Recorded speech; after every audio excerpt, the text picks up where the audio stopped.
കൊച്ചി തൃക്കാക്കരയിൽ എലിപ്പനി ബാധിച്ച ഒരു വയോധികൻ മരിച്ചു. കാക്കനാട് പാലച്ചോട് സ്വദേശി KT രാജനാണ് മരിച്ചത്. കോട്ടയം മെഡിക്കൽ കോളേജിൽ ചികിത്സയിലിരിക്കെയാണ് അദ്ദേഹത്തിന്റെ മരണമുണ്ടായത്. ശ്യാംകുമാർ പ്രൈം ടൈമിൽ വിവരങ്ങൾ നൽകും. പറയൂ ശ്യാം.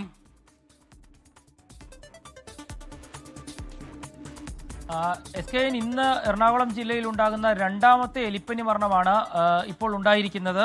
നിലവിൽ മരിച്ചിരിക്കുന്നത് കാക്കനാട് പാലച്ചൂട് സ്വദേശി KT രാജൻ എന്ന 71 വയസ്സുകാരനാണ്. ഇദ്ദേഹം കോട്ടയം മെഡിക്കൽ കോളേജ് ആശുപത്രിയിൽ ചികിത്സയിലിരിക്കുകയാണ് മരണം സംഭവിച്ചത്. രാവിലെ ആലുവ സ്വദേശിയായ ഒരാൾ കളമശ്ശേരി മെഡിക്കൽ കോളേജിൽ ചികിത്സയിലിരിക്കെ മരിച്ചിരുന്നു. എറണാകുളം ജില്ലയിൽ ഡെങ്കിപ്പനിയും എലിപ്പനിയും പടർന്നു പിടിക്കുന്നു എന്നുള്ളതാണ് ആരോഗ്യവകുപ്പിന്റെ കണക്കുകൾ. 33ലധികം പേർക്കാണ് ഡെങ്കിപ്പനി സ്ഥിരീകരിച്ചിരിക്കുന്നത്.